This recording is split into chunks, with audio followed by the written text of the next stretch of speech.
disastrous military intervention into the Middle East, not just on behalf of America, but other Western nations too.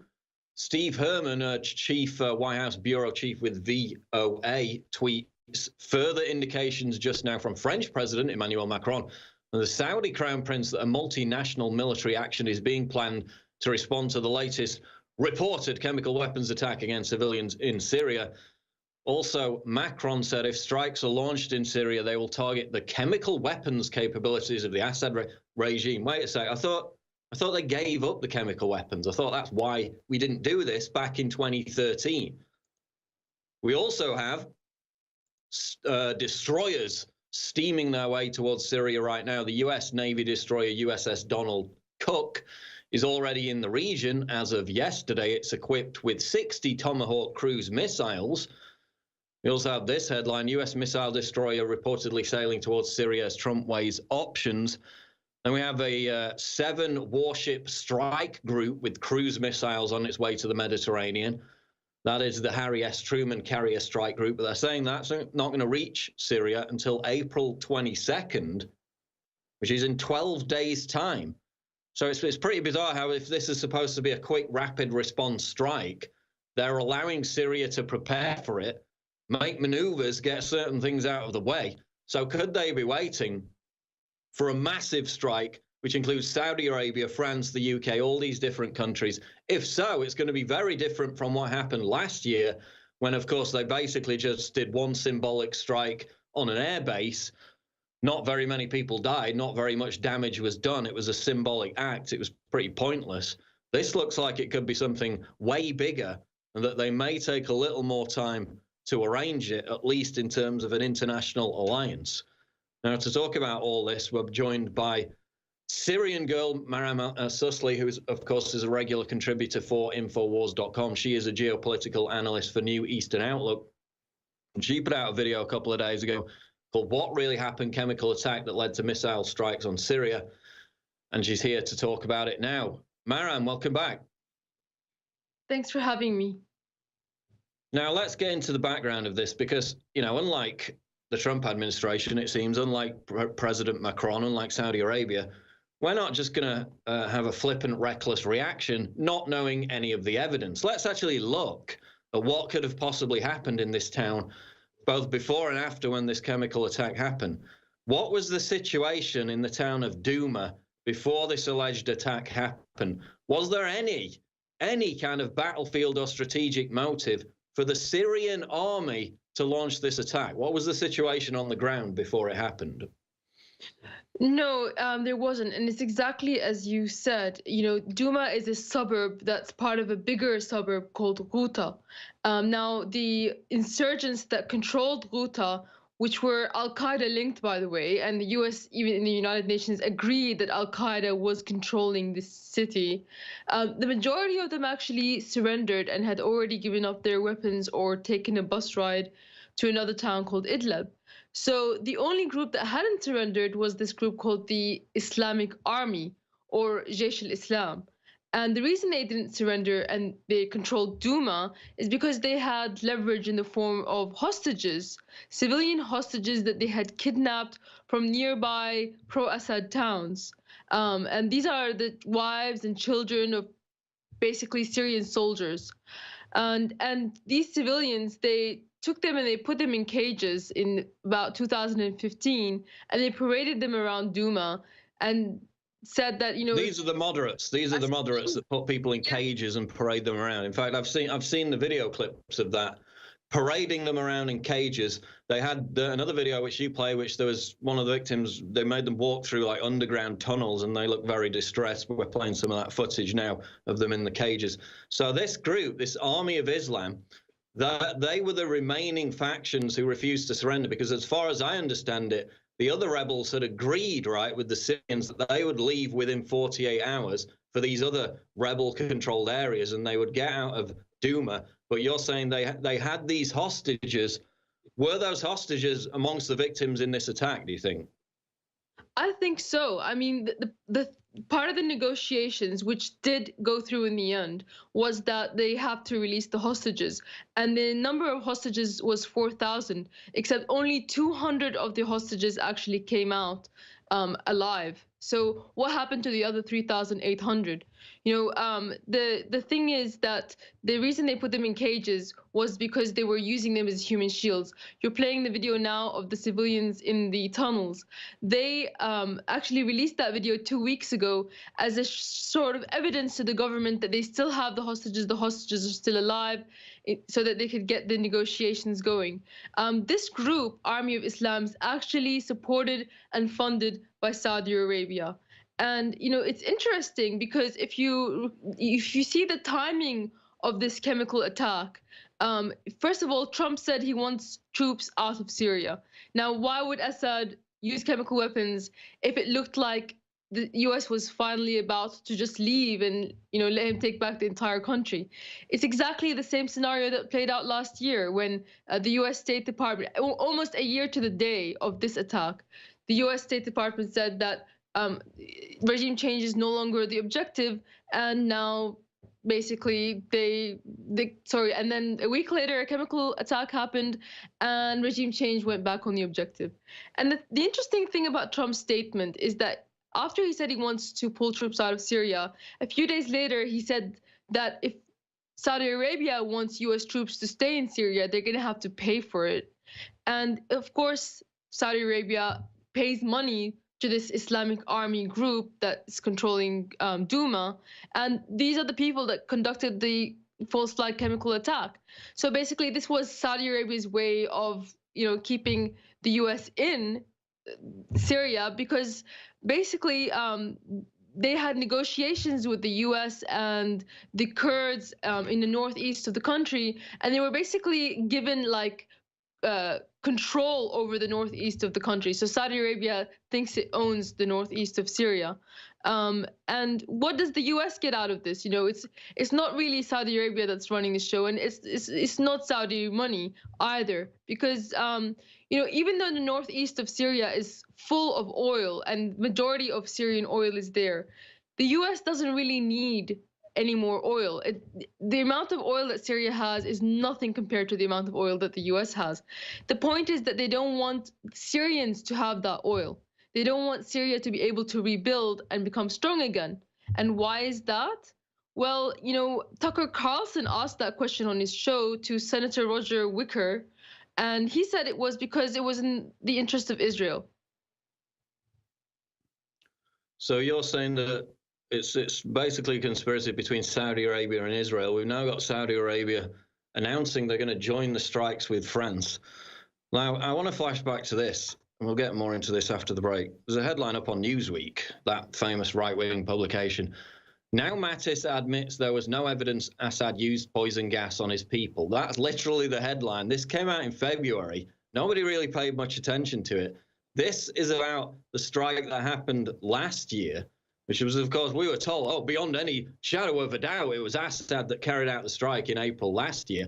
Now they admitted back in February, listen to this, lost in the hyper-politicized hullabaloo surrounding the Nunes Memorandum and the Steele dossier was a striking statement by Secretary of Defense James Mattis that the US has, quote, no evidence, that's his words, no evidence that the Syrian government used the banned nerve agent sarin gas against its own people. This assertion flies in the face of the White House NSC memorandum, which was rapidly produced, again with no investigation, and declassified to justify an American Tomahawk missile strike against the Shirat air base in Syria. So they were the exact same situation again. There's no independent investigation. Oh, but it must have been Assad, right? Who else could it be? Well, no, you got it completely wrong the last time out. You lied to the American people. You lied to the world. And we're heading into something even bigger now. This could lead to absolute chaos. And we're just sleepwalking into it once again. Nobody seems to care. We'll get more into it after the break with Syrian Girl. This is the Alex Jones Show Live.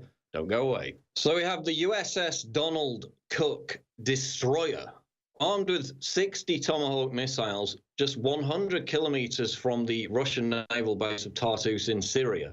We have Russian jets reportedly harassing that US destroyer. And now we have this, and I just tweeted this out on my Prison Planet Twitter account out of Haaretz. Senior Russian lawmaker, US strike on Syria could trigger direct military clash with Russia. Oh, joy. Senior Russian lawmaker says US strike could trigger direct military clash with Russia. This is Vladimir Shamanov, a retired general who heads the Defense Affairs Committee in the lower house of Parliament, who said in televised remarks today that a US strike in Russia could hurt Russian servicemen and trigger Russian retaliation. Oh, gee, a proxy war between the United States and Russia. Got that to look forward to by the looks of it. He said that Russia has the necessary means for that, and the Americans and their allies know that quite well. Now, you've seen massive movement of Russian aircraft, Russian naval facilities over the past 24 hours. Now they're saying if there's a direct confrontation, Russia could well retaliate. Shamanov emphasized that a retaliatory Russian strike could target US Navy ships and aircraft, of which there are going to be plenty in the region, at least within the next few days. He added that the use of nuclear weapons is unlikely. Oh, thanks. Be thankful for small mercies there. We're joined by Syrian girl to talk about this. Now, I want to get back into the specifics of the actual chemical weapons attack, but just touching on that for a second. You've got Russian ex-retired generals saying if there's a confrontation, Russia could attack US warships, could literally bomb US warships. We've got Russian fighter jets harassing, doing flybys of US destroyers in the region near the Russian naval base in Tartus. Do you think this is just rhetoric, or could we actually be seeing the potential for direct conflict between the US and Russia that could lead to a wider war? What's the risk here? I think, it's a game of chicken, obviously. It's brinkmanship. But at the same time, even a game of chicken can end up with a hot war. And I think that's very likely. I mean, Russia has invested a lot. A lot of its troops are all over Syria. They're inside Syrian military bases. As you saw, Russian soldiers or security officers were killed by US bombs in the last strike on Syria. So those weren't directly Russian military, so perhaps because of that, there was a way out of a direct conflict there.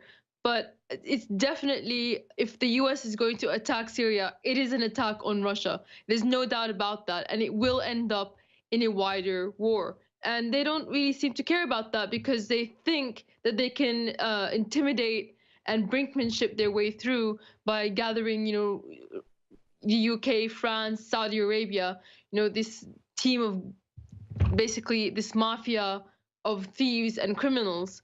And the fact that they're gathering these forces, I think, also doesn't bode well. As you said, it looks like it's not going to be one strike. It might be a sustained warfare, and we might see now the beginning of World War III. So it seems that the deep state has basically won or is winning. Well, of course, many people suggested that it could be the deep state pressuring Trump, saying, look, you want to prove you're not a Russian agent. You want the Mueller investigation to go away. And some people have suggested that this had a connection to the arrest of Cohen, his lawyer, yesterday, or the search of his files. This is how you do it. You strike a blow against Russia, give them a bloody nose, just to prove that you're not a Russian agent. Of course, you were going to risk World War III, but these people kind of like wars. It's kind of how they get by, how they make business. And as he said, doesn't look like it's going to be a single strike. That's what happened last time, based on, again, no evidence whatsoever. They moved all the aircraft out of the way, basically. They made a hole in the middle of an airfield. Some people died, but it was by no means a massive attack. Now we got the Truman Carrier Strike Group and 7 warships with cruise missiles heading to the Mediterranean. They're not going to be there until 22nd of April. The French President Macron has said they're going to wait 2 or 3 days before anything happens. So it looks like this is a build-up to something absolutely massive, at least way bigger than it was last year, given the kind of heavy artillery that's heading towards that region, or at least is promised to be heading towards that region, from the Saudis, from the UK, from France. And again, it's all based on absolutely nothing. This is the fundamental thing that angers me, the rush to war. There's no question whatsoever that this was a horrible incident, that people died. But there's been no investigation. And in fact, yesterday, the expert who was head of UN weapons inspection in Syria came out. They came out in Swedish media. This didn't get picked up anywhere. We picked it up in English language. He's called Akka Sellstrom. He said there was no possible benefit for Bashar al-Assad to gain in any way. He said it feels strange. They do not need it. Their tactics were already successful. And again, same situation as April 2017. Trump says they're pulling out, regime change off the table. Syria making gains, taking over new areas, defeating the rebels, and suddenly a convenient chemical weapons attack happens that brings down global condemnation. Do these people can they not even put two and two together at this point? Let's get back into it, though, because you mentioned the Army of Islam. This is one of the moderate groups. Okay, this is a group, correct me if I'm wrong, they're exterminating Shia Muslims, Alawites. They want Sharia law in Syria. They want to impose, in their own words, an Islamic state. They're taking hostages. They're putting them in cages, parading them around, putting them in tunnels. And these are the moderate rebels. These are the people who we're now talking about striking a country in support of, correct or not? Well, absolutely. And this group, the hostages that they stole from the nearby towns, they include Alawites, Christians, and Sunnis. Basically, anyone that they perceive to be pro-government or has any relative that's working for the government was kidnapped, no matter their religion. But this group, they are related to Ahrar al-Sham, which is, of course, as you know, a group that is linked to Al-Qaeda. So it's like a 3 degrees of separation between them and Al-Qaeda. And of course, they're run by Saudi Arabia. So it's interesting, like, as you said, this looks like a massive strike. It's important to note that yesterday, Israel struck Syria. It struck T4 air base. That air base is specifically for the defense of Deir ez-Zor from ISIS. It basically manufactures the drones that attack ISIS in the area. And an ISIS offensive was launched in conjunction to that attack, as they probably always take advantage of it. So like ISIS is still a problem, Al-Qaeda is still a problem, and all this is happening. And it's interesting that you might say that, oh, Israel is against Islamists and Al-Qaeda is against Israel's interests, but they've been giving Al-Qaeda medical treatment in the Golan Heights. And Israel and Saudi Arabia have the best relations now that they've ever had, because they both oppose Syria and Iran. In Saudi Arabia's case, it opposes Iran because they're Shiites, and that's it. That's the only reason. So I think that in this scenario, the chemical attack provides the best excuse for the deep state to keep the U.S. military in the northeast of Syria. And this comes a week after the first U.S. soldier dies in Syria. This was a week ago. A US and a UK soldier were killed. And so this chemical attack is again timely because, of course, there's going to begin a discussion of why are the troops there and why are they dying. So there's that. And I wanted to just comment about Axe Selstrom. Also what he said in 2013 in that very big chemical attack in Damascus, he said that it was very strange that attack happened on the same day that the OPCW had arrived. So you see, the OPCW didn't arrive after that attack. They arrived before that attack because they were there to investigate another incident in which chemical weapons were used in Aleppo against Syrian government soldiers and on a Syrian government-held area. That's what they were there to do. And on the date they arrived in Damascus, the chemical attack happened. So he said himself that he thought it was strange. And so there's been all of these coincidences that aren't really coincidences, as we know. But what's hypocritical and bizarre is that the U.S. government, some departments actually acknowledge that the rebels possess chemical weapons. Because if you were to look at the travel advisory to Syria that was released by the U.S. State Department, it said that beware, chemical weapons are being used by both sides. So they say one thing when it comes to the United Nations and when it comes to their people, and then on the other hand, they have something completely different when it comes to the travel warning. Now, I want to get into this more because, of course, the only evidence that this entire plot, this insane plot of bombing a country is based on is unverified footage, basically from a group called the White Helmets. Let's get into the White Helmets and what they're all about in the next segment, talking to Syrian Girl. This is the Alex Jones Show live, Infowars.com. We'll be back. We are live and we are into the fourth hour of the Alex Jones Show, talking to Syrian Girl. She is at Partisan Girl on Twitter. US destroyers basically right outside the Russian naval airbase. Retired Russian generals saying Russia could strike US ships, obviously creating a proxy war at the very least. Massive situation right now in Syria. It's going to spiral out of control if things continue heading the way they are, if cooler heads don't prevail. Now, I'm looking at a headline here from Reuters. This is out of Reuters, May 5th, 2013, headline. UN has testimony that Syrian rebels used sarin gas. UN human rights investigators have gathered testimony from casualties of Syria's civil war and medical staff, indicating that rebel forces have used the nerve agent sarin, one of the lead investigators said on Sunday. Now, this is Carla Del Ponte. She said this, quote, "Our investigators have been in neighboring countries interviewing victims, doctors, and field hospitals. And according to their report of last week, which I have seen, there are strong concrete suspicions, but not yet incontrovertible proof of the use of sarin gas from the way the victims were treated. This was use on the part of the opposition, the rebels, not by government authorities." That's the UN that said that 5 years ago. We have documented cases, 52 plus by the end of 2016 alone, of ISIS factions in Syria using chemical weapons.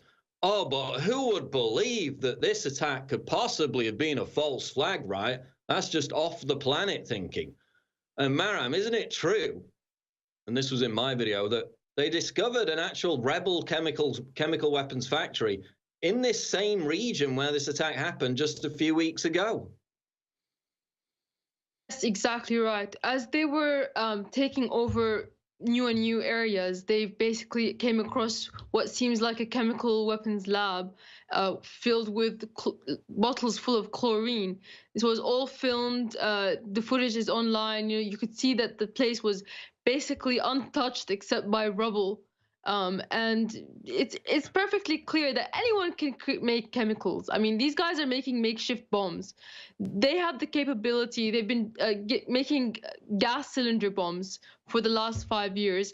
And on top of which, I'm sure that they have help from intelligence agencies from many countries that have an interest to see this war continue. So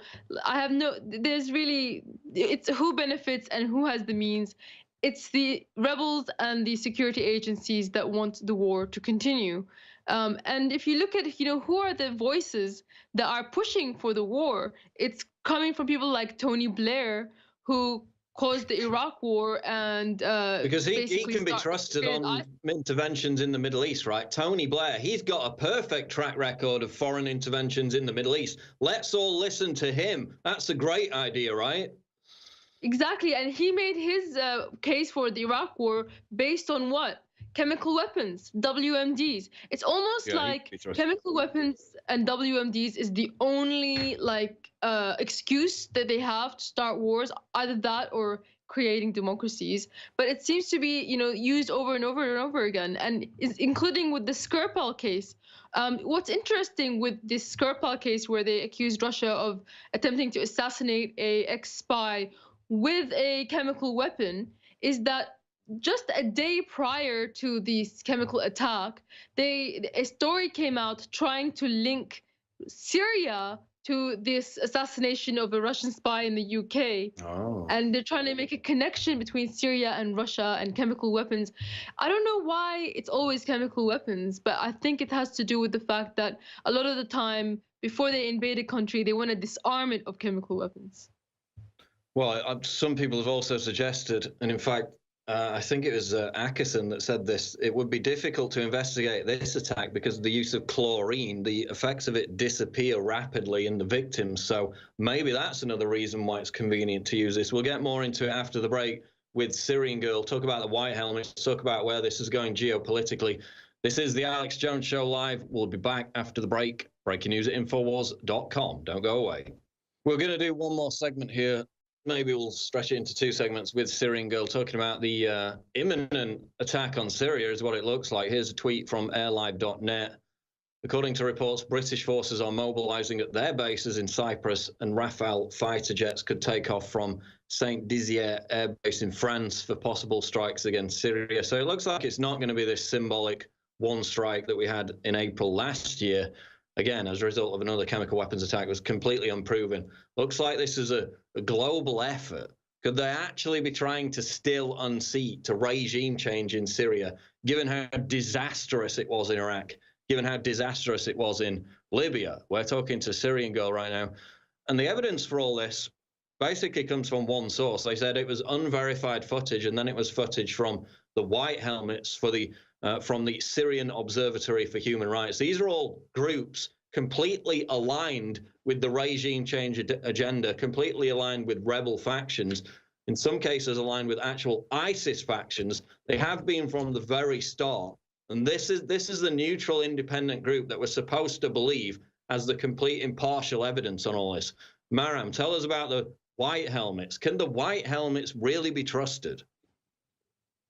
Well, the white helmets are basically the Army of Islam or Al-Qaeda basically putting on a white helmet. That's all it is. The group has been filmed waving Al-Qaeda flags at an Al-Qaeda rally, carrying weapons, torturing Syrian soldiers, holding up severed heads of Syrian soldiers, and faking video footage multiple times of chemical attacks and rescuing children and rescuing each other. They did a very silly video of themselves basically frozen in time rescuing this guy, and later he comes out and he's like, oh, I'm fine, but his acting during the rescue was as if though he was very much in pain and very used to acting. I mean, it's no wonder they won an Oscar, isn't it? So it's all because they act. And who runs this group? Who invented it? Who gave Al-Qaeda these white helmets? Well, it's an MI6 agent named James LeMessurier. And of course, the group is funded by Holland, the US, the UK. And it's interesting that Holland actually at the United Nations said, oh, this is a very trustworthy group. Well, of course they'd say that because they're the ones who are paying them. So, you know, again, like this video that came out, there's no way to verify whether it happened this yesterday or last year or 6 months ago. There's no date on it. There's been no bodies that came out. I mean, the group actually surrendered Duma. The Russians are completely in Duma, and there's nothing to show where these people died. The video did reveal, you know, the corpses were actually under the ground, and near them was a gas burning stove. And if you're burning wood under the ground, you know, it doesn't even have to be sarin, it doesn't even have to be chlorine, it could be something as simple as carbon monoxide, you know. And it's unfortunate that they chose basically to kill children because they can't fight back and they make the best false flag imagery. And what would Assad benefit from gassing kids if it's going to basically spark World War III? Oh no, it's just the sheer number of the lack of number of people who are asking that question in the mainstream media. It's just so obviously not in his favor to do this when they were clearing out the region of Eastern Ghouta. Absolutely incredible. Just people just aren't asking the question though. Now we've got this potential for this war to explode. We've got all these different countries getting involved. We've also got the wider propaganda war, which is being fought obviously on the internet. We had a poll yesterday, a Fox News poll, and I voted in this poll. I retweeted this poll. It was consistently throughout the day 65% against military intervention in Syria throughout the whole day. Then in like the final few hours of this poll being active, it suddenly flipped. Now, what happened with that poll? Well, there's this guy that is basically a journalist for the Muslim Brotherhood, who has 500,000 followers on Twitter, and he tweeted this poll and said, "Guys, vote yes for war against Syria." And after he tweeted that, there was a massive surge of like 80,000 votes within a span of 1 to 2 hours. And even though his tweet, you know, had a large retweet number, like 1,000 favorites, 500 retweets. I don't think that by itself would have been enough. I would hazard a guess that they used bots. So this is supposed to be a poll for Fox News viewers, and you're having the Muslim Brotherhood come in and vote for war. And isn't it interesting that the neocons are on the side of what the Muslim Brotherhood want? John McCain and the neocon Republicans are all now on the same side of Al-Qaeda. And they have been for the past 6 years since we've been talking about this.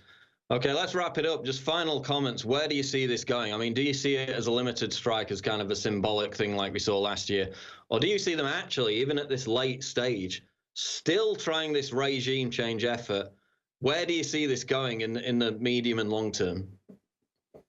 I think, it's very difficult because the emotions are running high right now. But I think what the US wants is somehow to remain in the northeast of Syria for a prolonged period of time. Perhaps this intimidation tactic is an attempt to get some kind of negotiations towards that. Maybe it'll be a small strike, but I would say that we shouldn't treat it as that, because a small strike is still a strike. I mean, there's been consistent strikes and the degradation of Syrian defenses and the strengthening of ISIS and Al-Qaeda, the perpetuation of the war, the creation of refugees. It's not in anyone's interest. So we should treat this as though it is going to be a big strike and as though it might trigger World War III, because it might do that. And if we don't treat it as such and we don't act now, we may live to regret the day. So I would say that if you can, call your local governments, call the White House, do whatever you can, what is in your power, to try to resist and show opposition to this.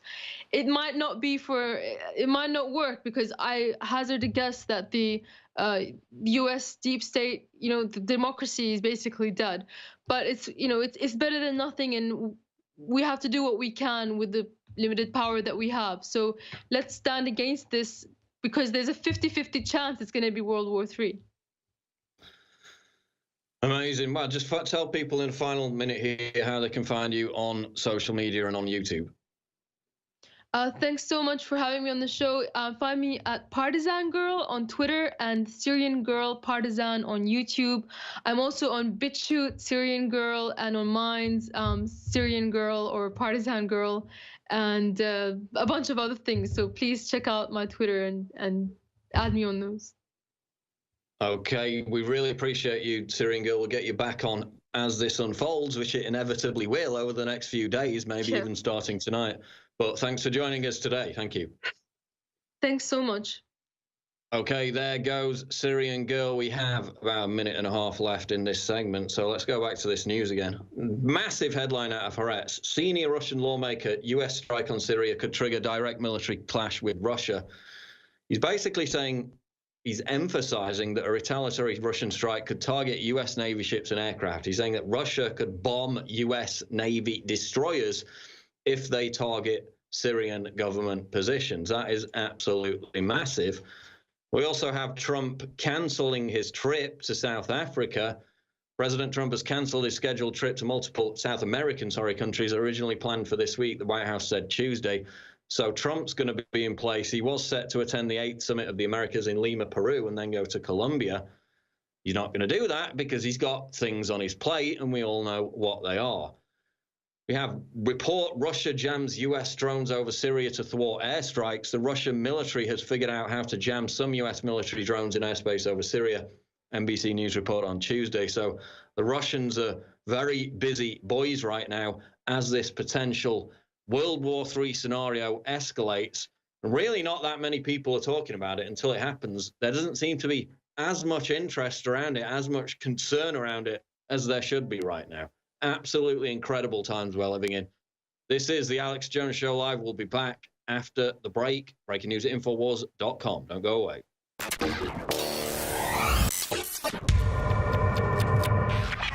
I've got some talking points here about Caveman from InfoWarsLive.com. But instead of going with those talking points, let me just give you what I've experienced personally. From all the wives' tales in every culture, we know that the bones have the essence. We know chicken noodle soup is great for people that are sick. Again, in every culture, this has been reported because it works.